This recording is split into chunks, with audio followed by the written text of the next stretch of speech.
told me from the start that you played around, it would have been fine. Then I would have played too, and I guess I would have had a good time. If you told me from the start that you played around, it would have been fine. Then I would have played too, and I guess I would have had a good time. Hello, my name is Vincent-Tennell, and you are watching The Vincent-Tennell Show. Today we have a very special guest here with us today. We have the first female Black funeral home owner in Springfield, Illinois. I present to you Dr. Ruby Davis. Thank you for coming. Thank you. All right. I want to talk about your ribbon cutting because it happened March 31st, 2015, and it's already been almost a full year.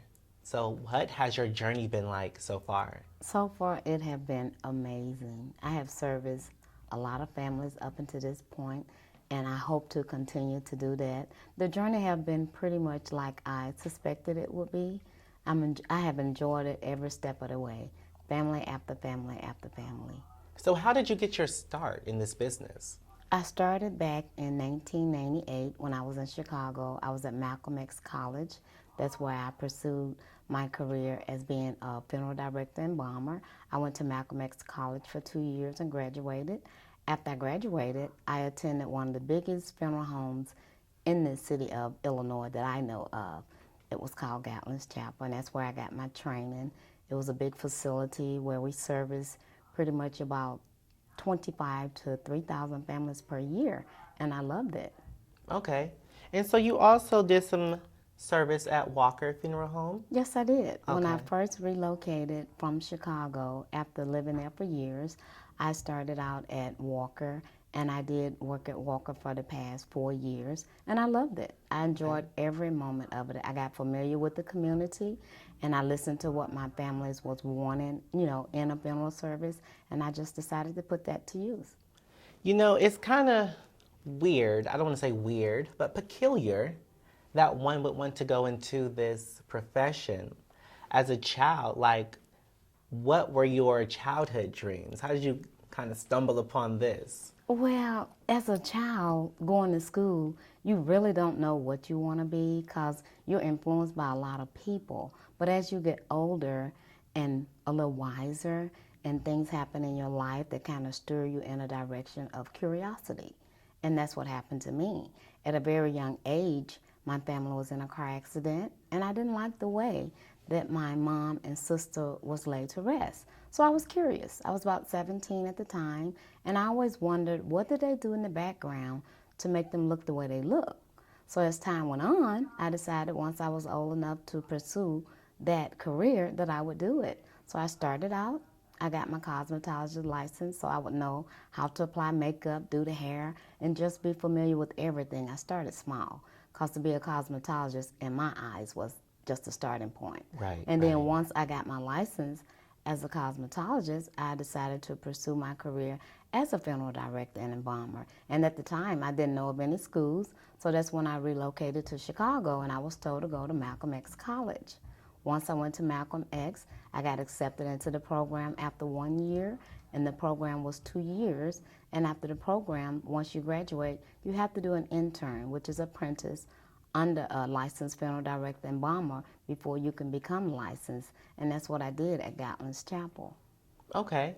So why not just work in the funeral home? You had to own your own. You know, that's a big jump. Well, there is a such thing, I feel, as outgrowing your seat. I mean, I have been doing this for the last almost 15 years, and by the grace of God, He has blessed me to be able to do all areas, far as insurance, paperwork, file death certificates, pre-need, insurance agent, you name it. So at that point, you need to work for yourself. Right. That's how I felt. Right. So I just decided to just step out on faith. Why not? You know, talking about insurance, people think people make a lot of money in this industry because one thing that never stops is people dying. But a lot of people don't have insurance. They don't have life insurance. So when these people come to you or these families come to you, how do you work with them and work through this obstacle? Well, being in this industry, I know that there will be families that will not have insurance, no matter how you stress it. And yes, we all know that we all should have some type of insurance, but there are families that just cannot afford to pay for insurance every month. With that being said, some of those families are going to lose loved ones, which means that someone has to help them. Right. So at that point, if they come in and they don't have insurance, they still have to come up with some funds, but we have to know that they can't come up with the whole entire amount that's needed. But at least they're trying. You know, when you go places, you know you have to have something. So we have to just be willing to accept what are they willing to come up with, because everybody should have a decent funeral service. Right, right. So you've never turned anybody Oh, away? no. I don't think I have the heart to do that because I know what it's like not to have.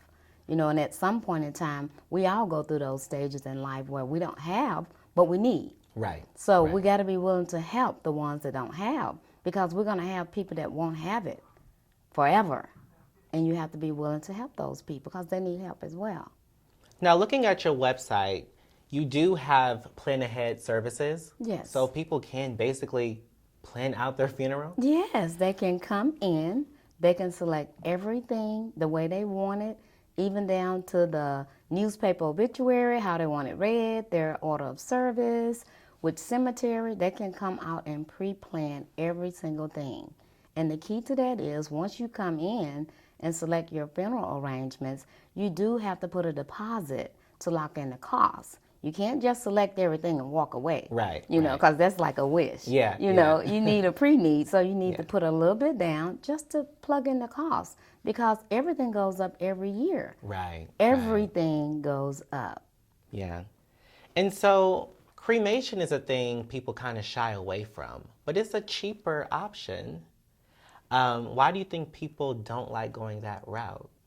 Well, people, the idea of being burned for some families, and then believe it or not, a lot of people's wish is to be cremated. Oh. And there might be cases when a family don't have funds, don't have any insurance, no pre-need in place, and they might decide to go that route. Not that deceased person wanted to be cremated, but when you don't have nothing in place, it kind of puts the burden on the family and the funeral home. But at the same time, everyone needs closure. Right. So there might be people that have been cremated that they didn't want that, but at that particular time, they had to go that route. Yeah. And you know, Ruby's Funeral Services in Chapel. You also have a chapel, obviously, inside. I have two. Two chapels? Yes. Okay. I have a larger chapel that the capacity seats up to about 250, and I also have a smaller chapel that can seat about 70, 75. And that can also cut, you know, the fees down as far as location, and they don't have to worry about finding a church and all that. Right, and I have a repast facility downstairs to accommodate the families that don't have a church or a place where they want to have a repast. With that being said, do you think we need funeral etiquette classes? I've been to a lot of crazy funerals, seen a lot of crazy things. I'm sure people don't know how to act sometimes. I mean, you can't tell people how to grieve, Right. But do you think the etiquette from the first year you started in this business, do you think it's gotten worse or better as far as the behavior? Well, the behavior of whom? The people, the family.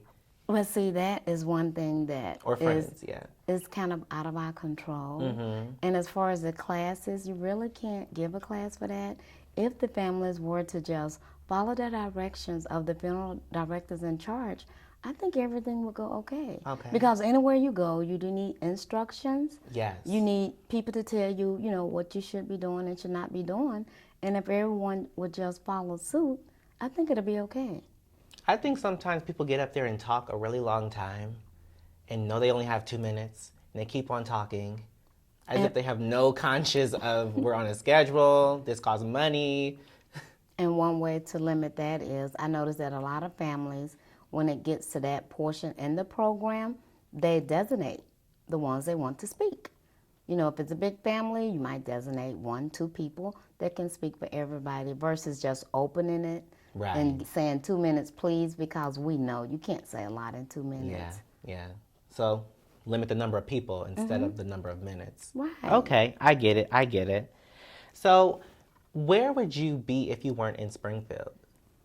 If I wasn't in Springfield, that's a Yeah. good question, because I had made up in my mind after working for Walker the last 4 years that if I wasn't able to get my own, I would relocate somewhere else. Somewhere else meaning that not necessarily I might not even be doing what I'm doing. I prefer to be doing what I'm doing, but if I couldn't get my own, I just couldn't see myself staying within the industry. Right. Because like I told you, I felt that I had outgrew my seat as an employee. Yeah. I wanted to be an owner. Well, what was the thing that sparked it? Was there like an initial event?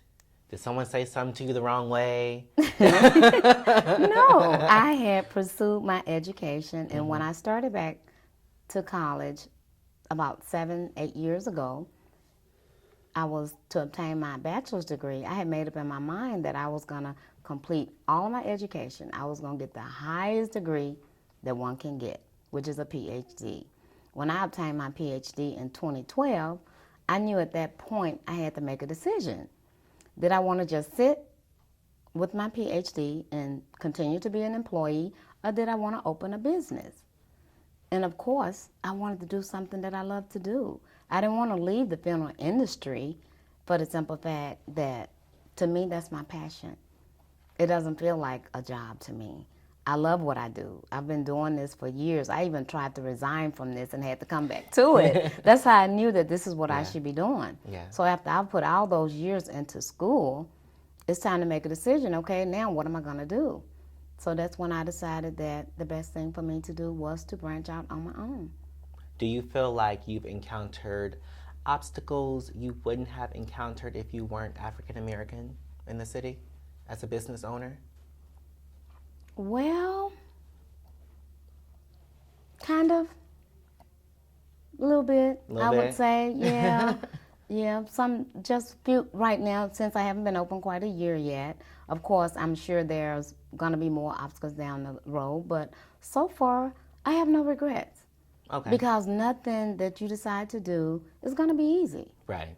If I decide to just sit there and continue to be an employee, there was Yeah. going to be obstacles. There was going to be, things that came up. But I would much rather be in the position that I'm in now and be willing to deal with the obstacles and face the obstacles, because I feel that all things are possible.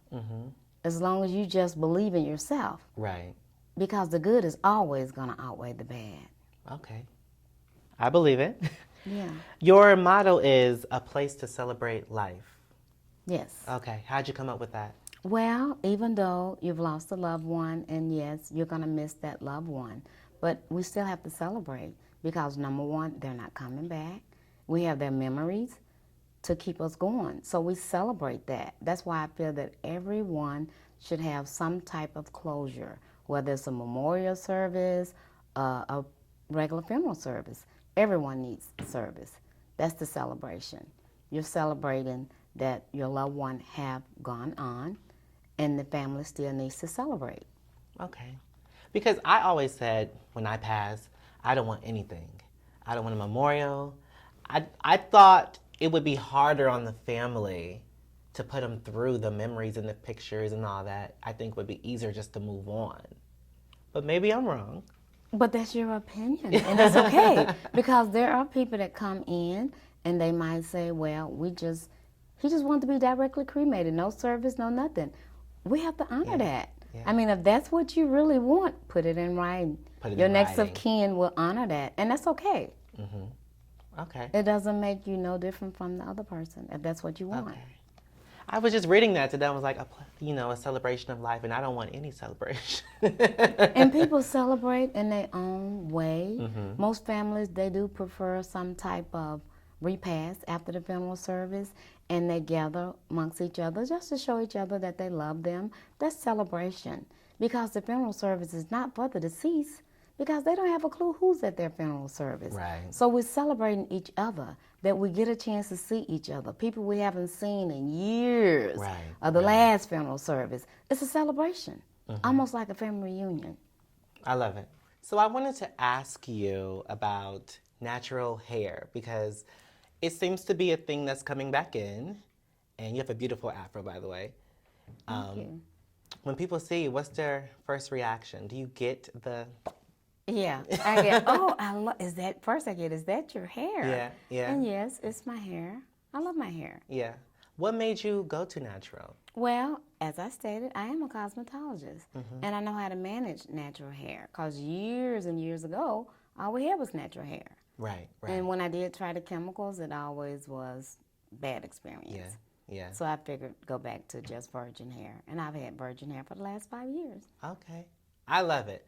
Me too. It's a lot of work, but it's worth it. Yeah, because, you know, I think the biggest misconception is people think rocking your own hair is less management and less product and less time. Some people say it's harder.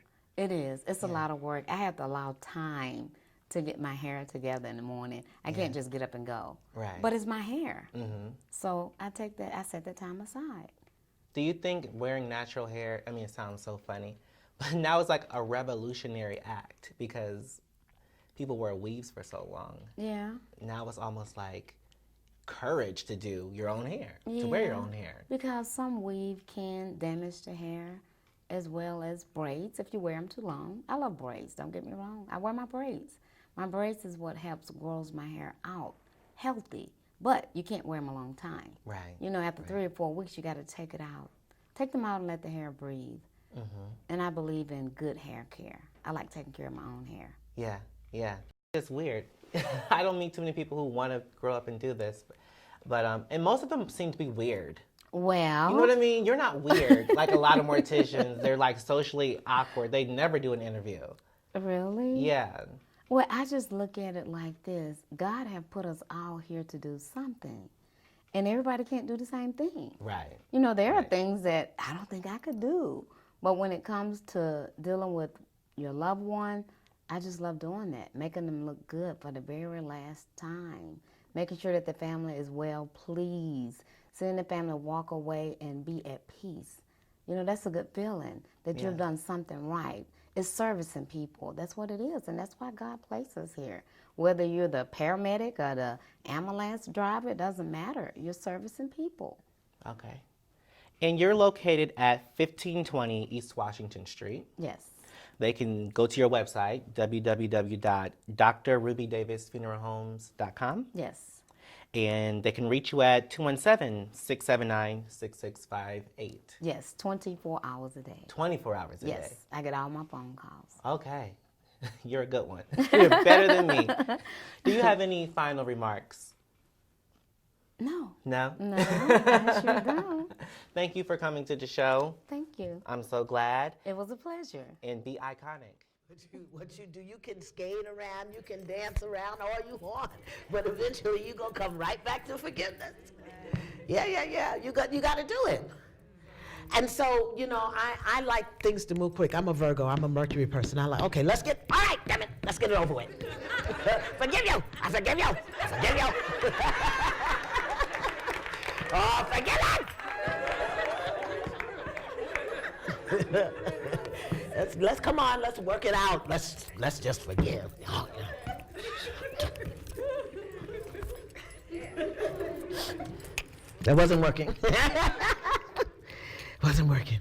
Because, you know, the truth is I didn't really want to forgive. I wanted revenge.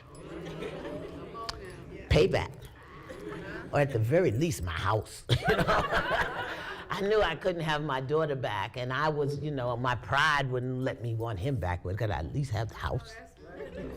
Job, a little contract somewhere.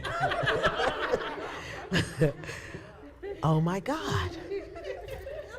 So I had to forgive. So I'm driving along home, and I'm driving along in my car, and just not particularly thinking about anything and not forgiving anybody on this particular day, you know. You know, just being kind of blank in mind, dead in face. And just began to weep. Weep. I'm weeping. And you know, God loves me and God knows that I have challenges. So God says, the Holy Spirit said to me, Boo, pull over. Really, it's not helpful for you to run into a tree or another. Pull a car over, baby. Just pull a car over. So I pull a car over. I'm sitting on the.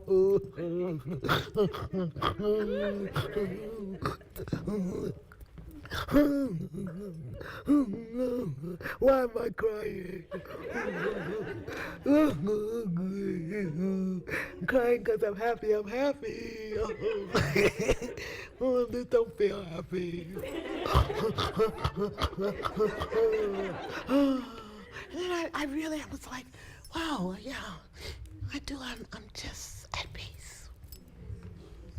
I'm just at peace. I've got joy. I've got joy. I've got joy. I've got joy. Yeah. And I heard the Spirit say, yes, and you're in love. I said, I am. Ooh. I'm in love. With who?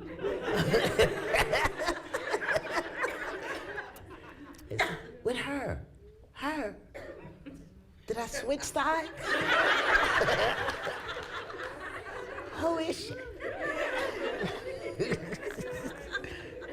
And then I realized, yeah, I did love her.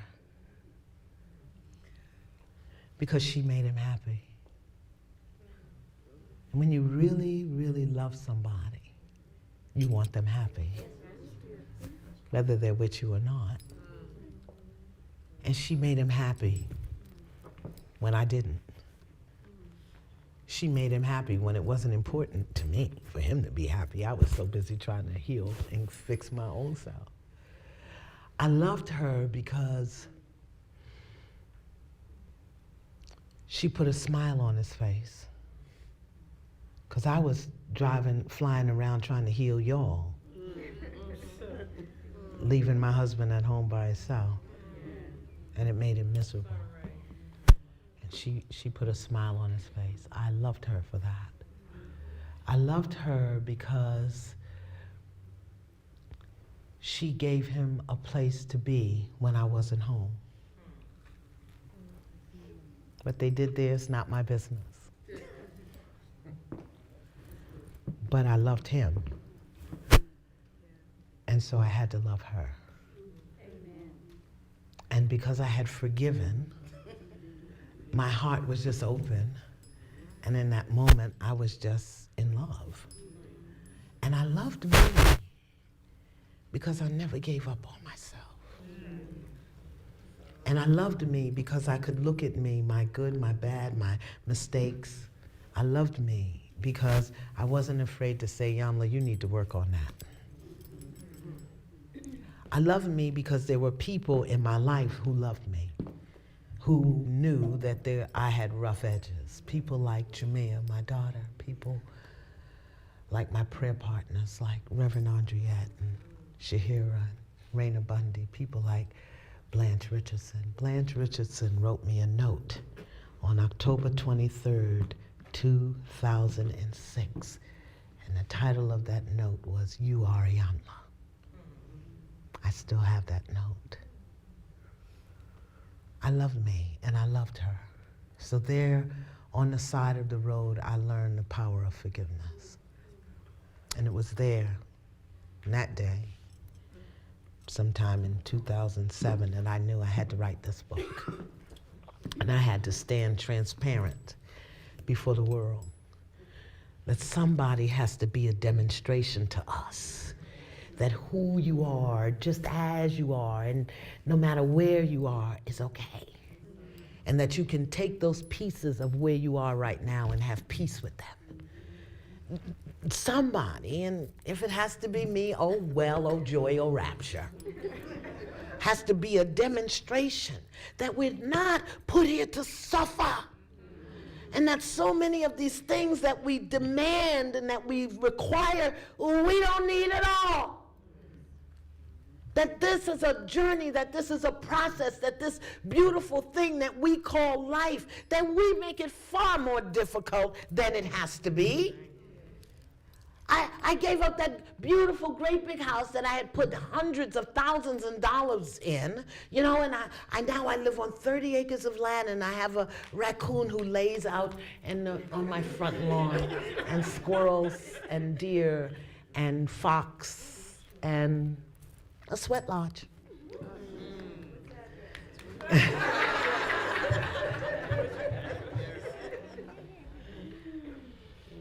And I've seen all the Law and Order reruns. And I love Project Runway. And I've scrapbook now. I scrapbook. I make scrapbooks, and I don't sell them because we have a tendency that everything we're good at, we turn it into a money-making venture.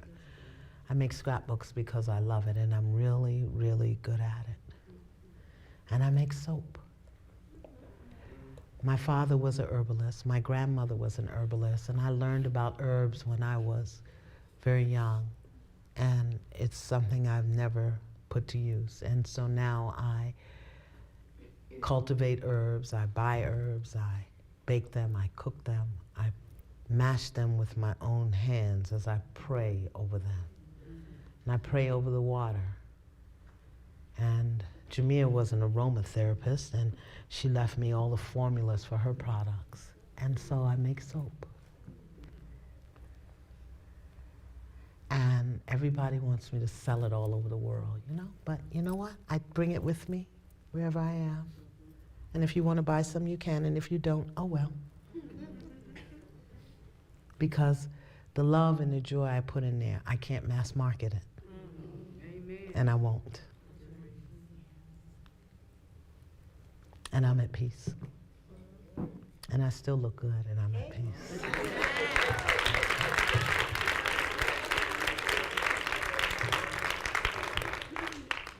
You got a right to have peace in your life. A right. And it means that you've got to look at all of the good that you are, the good that you have, the good that you've done, and celebrate it. And don't wait for anybody else to tell you that it was enough or that it wasn't enough. It's celebrate.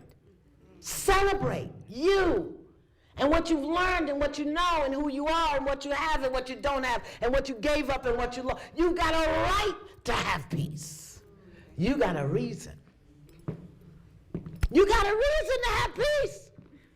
Because stress makes you ugly. I mean, I could give you something a little more profound if you choose. But I ain't never heard nobody running any place to get ugly. You have a reason to be at peace. Just to stay looking good and feeling good. You know? Do some Zumba. Yeah, come out and be at peace. And you have a responsibility. A responsibility to be a demonstration for peace in the world.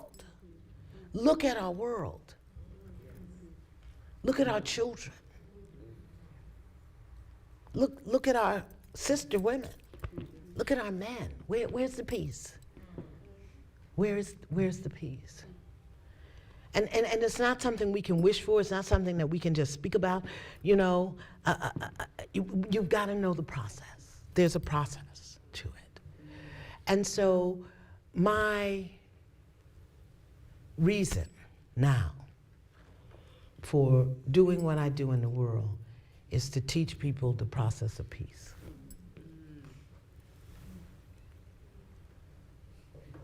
I want to share that.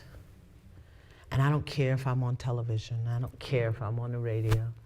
I don't care if 10 people show up or 2 people show up. I want to teach people the process of peace. I love him, I love him, I love him, I love him, I love him.